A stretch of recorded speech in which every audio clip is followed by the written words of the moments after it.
mais uma vez, boa noite a todos. Boa noite. Hoje, então, o tema que nos propomos a conversar e a fazer algumas reflexões está lá no capítulo de João, capítulo 5, versículo de 1 a 8. E, como sempre, eu vou fazer a leitura da passagem e depois então, a gente faz algumas reflexões sobre ela, tá?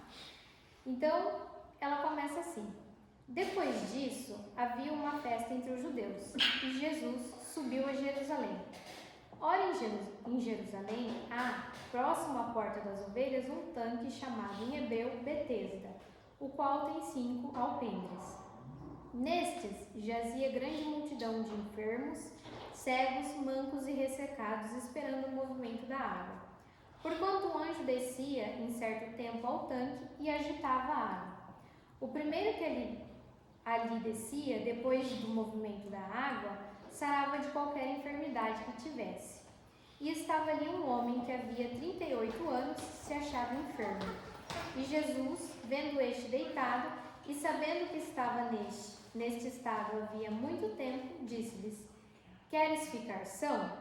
O enfermo respondeu: Senhor, não tenho homem algum que, quando a água é agitada, me ponha no tanque. Mas enquanto eu vou, desce outro antes de mim. Jesus disse-lhe: levanta-te, toma o teu leito e anda. Então a reflexão de hoje, ela é sobre o paralítico de Betesda.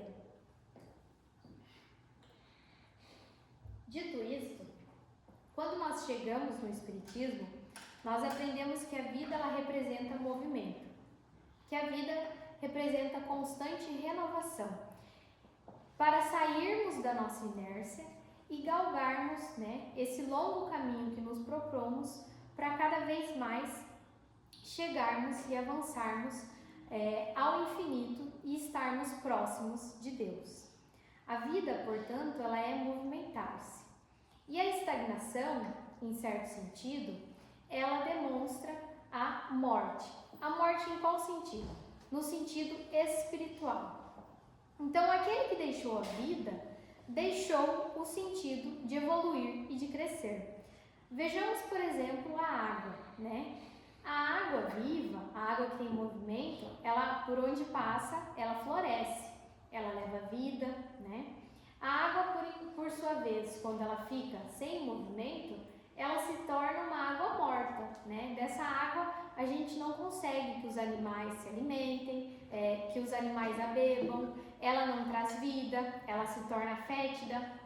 Então, quando a gente se coloca no estado de morte, assim nós também deixamos de florescer. Então, nós vamos percebendo que é disso que essa lição irá tratar. E a própria natureza nos mostra que quando nós deixamos de frutificar, que nós deixamos de florescer, nós passamos por situações de dificuldades, que vêm nos chamar e nos impulsionar a retornar à verdadeira vida. Então, tudo que estaciona acaba por encontrar no sofrimento um alerta para se impulsionar a voltar novamente à evolução, ao crescimento. Então, a gente já vai analisando que essa paralisia, do paralítico de Betesda, ela é um sentido não apenas físico, mas também no sentido espiritual. Porque muitas vezes, embora nós nos percebamos não doentes do corpo físico, nós estamos sim paralisados na nossa alma. Nós estamos sim com pontos de paralisia em nosso espírito. Então, em outras palavras, embora nós não estejamos com o corpo doente, se apresentando, nós estamos com a alma estagnada, paralisada, morta no sentido espiritual.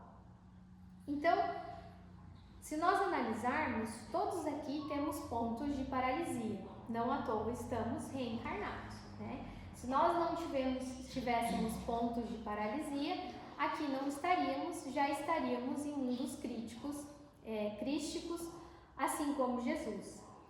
Então, esses pontos que nós temos, quando eles não são analisados, eles podem se transformar em fontes de sofrimento, de angústias, porque justamente não são trabalhados.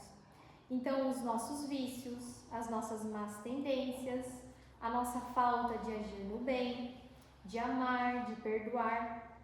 Então, essas más inclinações, quando elas não são cuidadas e quando não tratadas, elas acabam se convertendo em pontos de paralisia que vão comprometer a saúde da nossa alma, a nossa saúde espiritual.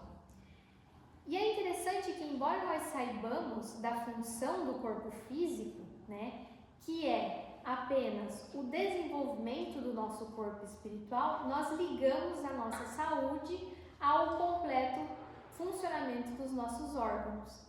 Então a gente pensa assim, olha, se eu ainda não estou doente do corpo é porque minha alma, se a gente analisar, né, é porque minha alma está boa.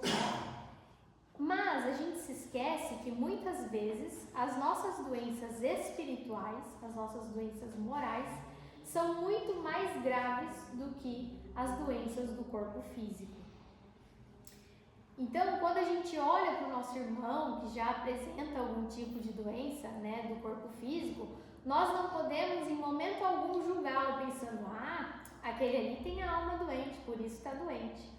Porque quando a gente faz isso, nós nos colocamos numa posição já de estarmos mais doentes do que aquele irmão que apresenta uma doença do corpo físico. Então, nós aprendemos que na maioria das vezes, as doenças dentro do espiritismo representam o quê? Uma forma de educação do espírito e de aperfeiçoamento desse espírito. Então, as enfermidades, elas vão, ser destinadas à recuperação do espírito. Mas não quer dizer que eu não as tendo, o meu espírito já está depurado ou o meu espírito já não apresenta nenhum tipo de enfermidade. E o que verdadeiramente importa é a nossa saúde moral, ou seja, a perfeita harmonia da nossa alma. Muitas vezes, e se nós analisarmos, hoje a gente está tendo um movimento de saúde. Então, muita gente a gente vê se movimentando, fazendo exercício físico, buscando cuidar do corpo.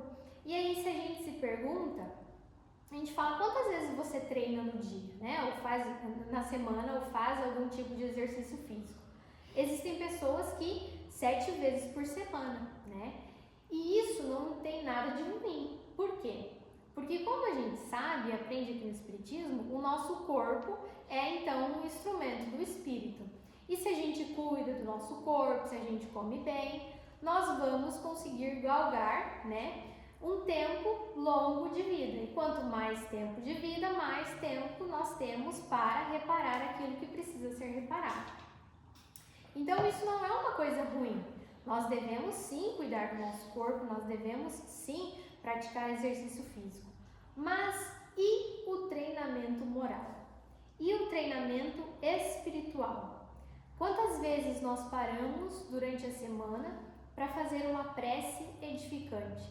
Não a prece mecanizada, aquela que a gente vai falando sem nem pensar no que nós estamos dizendo, mas aquela prece verdadeira que nos faz comungar, com a espiritualidade, com o seu anjo da guarda, com Jesus, com o alto. Quantas vezes nós paramos para fazer uma leitura edificante, ouvir uma música que nos edifique? Quantas vezes nós estamos ali dispostos a alimentar e a treinar o nosso espírito?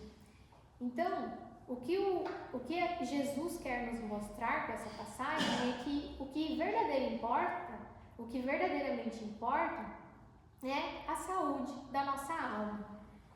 E é essa saúde que Jesus quer nos trazer, a qual muitas vezes nós nos esquecemos, fixados apenas na saúde do corpo. Muitos, hoje só se importam com a saúde do corpo. Só se importam em ter aquele corpo escultural, custe o que custar. Mas e como está o nosso espírito? Como anda a nossa moral? E aí, se a gente analisar, todos nós vamos ter pontos mortos em nosso espírito. todos nós vamos ter pontos em que nós estagnamos, em que nós, nos tornamos paralíticos. Pontos em que aquilo está tão enraizado, que já se solidificou, trazendo então consequências para a nossa alma. E nesse sentido, nós somos o paralítico que ali estava. É para nós que Jesus quer falar. Lá no tanque de Betesda, onde se congregavam cegos, mancos, enfim, todos os indivíduos com enfermidades. Enfermidades essas que nos representam. Representam o que nós ainda temos em nosso espírito. Porque, embora nós não sejamos cegos do corpo físico, nós podemos estar cegos para questões da alma. Embora nós não estejamos mancos, podemos estar mancos da vontade do crescimento, da determinação e da mudança. Então, é essa paralisia que nós temos e que nós buscaremos entender através dessa passagem, para que nós possamos buscar em Jesus a verdadeira saúde a que nos interessa, que é voltar ao movimento, voltar à vida, voltar a frutificar. E Jesus, e essa passagem vai nos mostrar que Jesus, através daquele paralítico, ele vai buscar todos os enfermos, mas os enfermos da alma, e lhes ensinar um roteiro, lhes ensinar como, a gente pode traçar um programa de recuperação e de conquista da verdadeira saúde. E aí está o símbolo do tome o seu leito, Porque com facilidade nós nos acomodamos às nossas más tendências. Com facilidade nós não olhamos para as nossas más inclinações, nos tornando então paralíticos da alma. E é muito interessante o símbolo de Betesda. Por quê? Betesda vem do hebraico casa de misericórdia, casa da consolação. E se a gente olhar para a nossa realidade, não seriam os nossos centros espíritas as nossas casas de misericórdia? Aqui nós procuramos o centro pelas mais variadas possibilidades, mas na maioria das vezes nós chegamos até aqui porque nós temos dor e sofrimento. Nós viemos em busca de um alento, de um acalento, de uma ajuda. Então, não são as casas religiosas, onde ali se juntam e se congregam os enfermos, os paralíticos, os mancos, não apenas do corpo físico, mas também da alma. Então, com isso a gente consegue perceber a dimensão de uma casa espírita. E nós conseguimos trazer aquela passagem que foi vivenciada há mais de 2000 anos para os dias atuais. Então, Jesus, Jesus, o que é muito importante, ele não pode transpor a nossa vontade. Isso quer dizer que ele vai auxiliar e vai ajudar aquele que quer, que tem bom ânimo. E quando Jesus se aproxima daquele homem e faz essa pergunta, tão importante, ele olha para ele e pergunta: queres ficar são? E essa também não seria a pergunta que nós recebemos ao entrar numa casa espírita? É uma pergunta que cada um de nós deve responder no íntimo da sua alma com ações que vão nos levar à verdadeira saúde, que vão nos levar à cura. Porque o que é muito interessante é que Jesus ele não chega curando, ele não chega para o paralítico e diz assim: levanta-te, toma o teu leito e siga. Ele pergunta antes para o paralítico, ele diz: queres ficar são? Então, Jesus ele sabe que a cura não é um instante, não é um milagre. Ele sabe que a cura, ela vai ser alcançada dentro de uma caminhada com Jesus, dentro de um roteiro que nós traçamos através do Evangelho de Jesus, vivenciando esse Evangelho. Então Jesus ele vai deixar muito claro a vontade e o querer, né, na busca da nossa cura. Senão nem ele pode curar. Queres ficar são? É isso que ele diz, né, que ele quer dizer com essa pergunta que ele faz para o paralítico. Então, somente a nossa vontade será a força capaz de nos fazer buscar essa cura e de manter essa cura. Porque não adianta nada nós buscarmos, nós encontrarmos a cura, buscarmos encontrarmos a paz, a verdadeira saúde e nós não a mantermos, né? E lá no Livro dos Espíritos, quando a gente fala sobre a vontade e o querer dos encarnados na busca dessa cura, nós temos uma questão interessantíssima, que ela está prevista lá na questão 909, mas é uma daquelas questões muito incômodas, né, que nos dão um chacoalhão. E Allan Kardec, ele pergunta, muito sabiamente à espiritualidade amiga, o seguinte: poderia sempre o homem, pelos seus esforços, vencer as suas más inclinações? E aí os espíritos dizem o seguinte: sim, mas eles não se contentam só com sim. Eles vêm, né, nos chacoalhar. E aí eles dizem o seguinte: e frequentemente fazendo esforços muito insignificantes. O que lhe falta é a vontade. Quão pouco dentre vós fazem esforços. Então, percebam a magnitude dessa pergunta, né? Porque se são as nossas más inclinações, se são os nossos defeitos, se são aquilo que nós temos ainda a reparar, que nos trazem o sofrimento, nós podemos, né, amenizar esse sofrimento, nós podemos deixar de lado essas más inclinações? E os espíritos nos respondem que sim.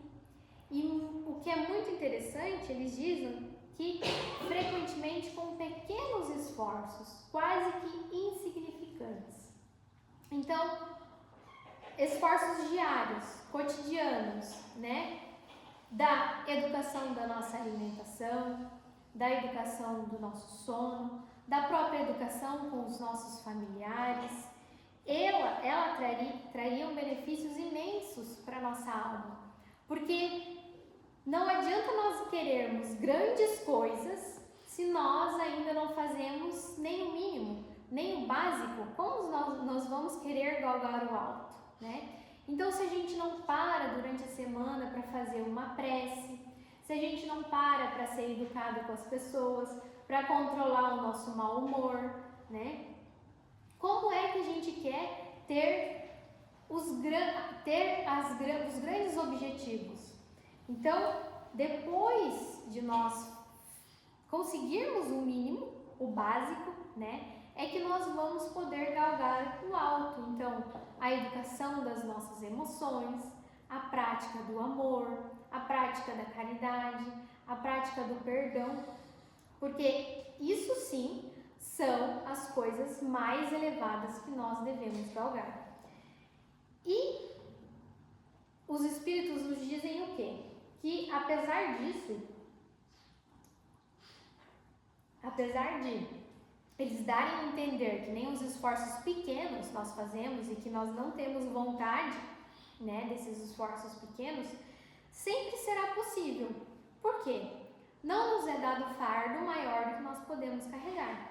Então, se eu tenho um defeito, se eu tenho uma má inclinação que me traz sofrimento, Deus, em sua infinita misericórdia, também me deu a capacidade de, com as minhas ações, deixar de lado essas más inclinações, deixar de lado esse meu defeito.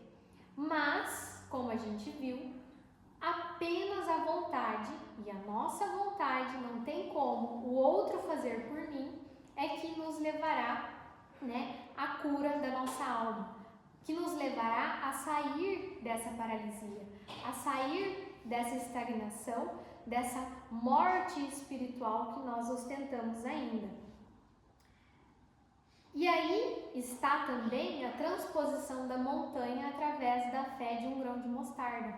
Assim como já explanou a Solange, né, Jesus nos disse que se tivéssemos fé do tamanho de um grão de mostarda, diríamos para aquela montanha, mova-se dali para ali, e ela o faria. Então, esta é a fé que nós temos que ter. Justamente porque, como diria o apóstolo Paulo, né, se tens fé, tende-na em ti mesmo também diante de Deus. Então, o que a gente tem que pensar? Eu sou capaz. Por isso também eu escolhi esse momento, né, esse momento espírita, porque nós não podemos esquecer da nossa força. Quando a gente acha que não é possível transpor as nossas más inclinações, os nossos defeitos, nós esquecemos da força e da disposição que nós temos. Nós fizemos um traçado de um plano, né, lá no plano espiritual, então nós somos sim capazes. E como a gente pode ser capaz? Através, né, da ajuda e do auxílio de Deus. Assim como disse o Momento Espírita, nós não estamos sozinhos, nós somos amparados. Então, com a misericórdia divina e com as nossas ações, nós podemos sim encontrar a cura da nossa alma. Nós podemos sim deixarmos de ser os paralíticos da alma. Então, não basta ter fé em Deus.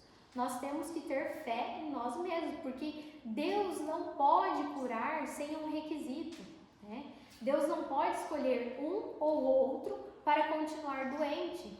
Nós, através das nossas ações, é que temos que galgar a nossa cura.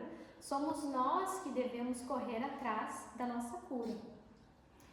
E por isso que Jesus disse: aquele que quiserdes vir após mim, ele disse também: vinde a mim, todos vós que estáis cansados e sobrecarregados, e eu vos aliviarei.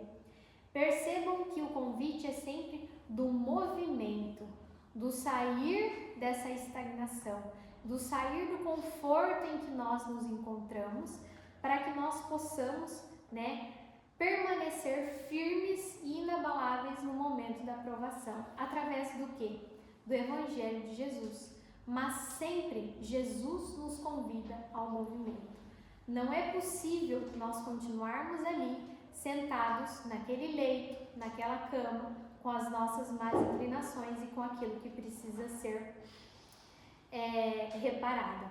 Então, essa pergunta de Jesus, queres ficar são, que ele faz lá para o paralítico e que nós devemos trazer para nós nos dias atuais, representa muito mais para nós, porque representa deixar para trás uma série de posturas, uma série de comportamentos e de valores que estão enraizados no nosso espírito, talvez por anos, por séculos, né?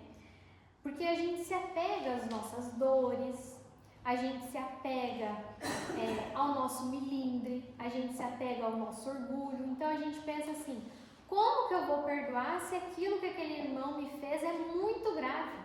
É inadmissível o que ele me fez, não tem como eu perdoar, né? Ou quando a gente é grosseiro, estou dizendo os esforços básicos, né? Quando a gente é grosseiro ali com alguém, mas eu fui grosseiro porque a pessoa foi grossa comigo primeiro.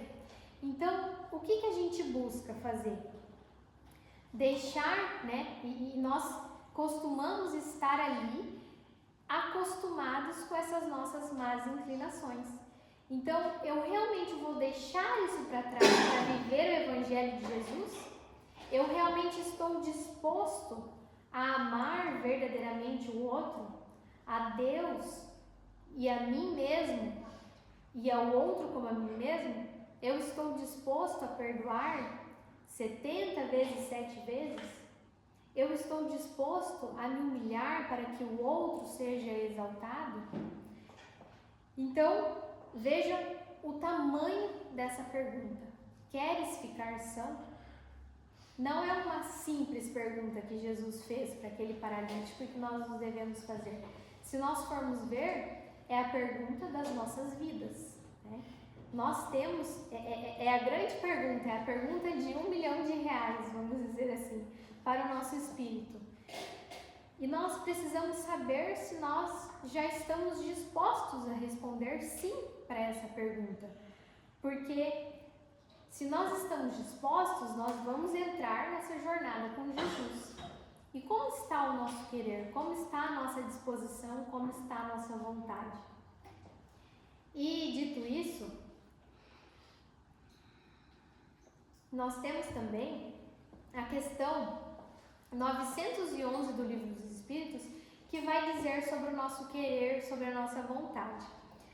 E é mais uma daquelas questões que nos chacoalha, que nos diz, você precisa acordar, né? E aí Allan Kardec pergunta o seguinte: não haverá paixões tão vivas e irresistíveis que a vontade seja imponente para dominá-las? Então, o que ele quer dizer? Existe alguma coisa, algum arrastamento que eu não consigo dominar, que não é possível eu dominar nessa vida? E aí os espíritos respondem: há muitas pessoas que dizem querem, mas a vontade só lhes está nos lábios. Então aquela vontade que é o nosso impulsionamento de buscar a cura, às vezes apenas está nos nossos lábios. Nós não queremos de verdade. E aí eles continuam dizendo o seguinte: querem, porém muito satisfeitas ficam, que não sejam como querem. Quando o homem crê que não pode vencer as suas paixões, é que o seu espírito se compraz nela, em consequência de sua inferioridade. Então, o que eles dizem aqui? Se a gente não se acha capaz de transpor, né, as nossas más inclinações e os nossos defeitos, é porque ainda nós estamos confortáveis, deitados em cima dessa cama. É porque a gente ainda se compraz, porque nós ainda encontramos sentido naquilo. E eles continuam: compreende a sua natureza espiritual aquele que as procura reprimir. Vencê-las é para ele uma vitória do espírito sobre a matéria. Então, quando a gente compreende a nossa natureza espiritual, nós vamos passar a tentar diminuir, né, a combater as nossas más inclinações e os nossos defeitos. E quando nós conseguirmos fazer isso, nós teremos vencido, então, teremos um passo a mais, né, na busca do espírito em detrimento da matéria. E aí, por isso que Jesus vai perguntar para todos nós, quando nós adentramos uma casa espírita: queres ficar são? E como visto, né, uma forma nos é apresentada, a de parar de terceirizar a nossa má vontade, para deixarmos aquilo que ainda nos é cômodo dentro da jornada espiritual. E quantas vezes nós passamos por um momento de dor, por um momento de sofrimento, né? E logo em seguida, esse sofrimento, essa dor se apresenta novamente. Aí a gente pensa, mas, meu Deus, de novo essa dor, de novo esse sofrimento. E por que isso acontece? Porque nós não aprendemos a olhar para o que é necessário. Nós voltamos lá para aquela cama onde o paralítico estava deitado e confortável há 38 anos. Então Jesus viu aquele homem sofrendo há 38 anos e pensou: é hora, né, de ficar são, é hora de levantar, de sair desse conforto, de sair desta cama. E aí, quando ele pergunta lá para o indivíduo, né, se ele queria ficar são, o que o indivíduo responde? Aqui, sem nenhum tipo de julgamento para aquela resposta que foi dada. Mas o que ele responde? Ah, eu até queria, mas não tem ninguém para me colocar ali no poço, né? Quando as águas estão agitadas. Ah, eu até queria, mas quando eu estou descendo, vem outro e desce antes de mim. Então, o que ele buscou fazer? Assim como nós fazemos frequentemente, colocar a culpa das nossas responsabilidades em terceiros, em situações, né? E é isso, quando ele responde isso, o que Jesus fala para ele? Levanta-te, de uma forma muito educada, direta, mas misericordiosa e educativa, né? Ele diz o seguinte: levanta-te, toma o teu leito e siga. Numa ordem sequencial. Nós temos 3 momentos aqui da fala de Jesus. Primeiro levanta-te, depois toma o teu leito e em seguida siga. Não existem palavras deslocadas no Evangelho, sobretudo quando a gente fala das palavras que foram ditas por Jesus. Então, o que ele queria dizer do primeiro levanta-te? Primeiro nós temos que ter a vontade, levantar, nos impulsionar para frente, sair dessa estagnação em que nós vivemos. Porque na maioria das vezes nós chegamos aqui na casa espírita, a gente se anima, né, com o que a palavra de Jesus nos fala, o que a doutrina nos ensina, e aí a gente fica animado e daí quando a gente sai daqui, de repente a gente senta de novo, ou deita de novo, né? Então o que ele diz? Levanta-te, mantenha-se em pé. O que ele falou? Quem estiver no telhado da casa não desça. Nós temos que manter o nosso pensamento, a nossa vontade, o nosso querer no alto, para galgar o alto, para galgar as coisas, né, do espírito, da alma. É isso que ele quer nos dizer. Levanta, se mantém em pé. Não adianta a gente buscar a saúde espiritual, a saúde moral e deixá-la passar, porque como visto, o sofrimento ele vai se apresentar novamente, nos chamando novamente. Olha, você precisa voltar a viver. Então, é este o sentido do levanta-se, mantenha-se em pé. É isso que Jesus quer falar. Depois ele diz, toma o teu leito. Bom, toma o teu leito vamos olhar para as suas más inclinações, vamos deixar isso aí que você está escondendo, que você está jogando para debaixo do tapete. Vamos pegar no colo, levanta, pega a tua cama, né? Vamos olhar para isso tudo.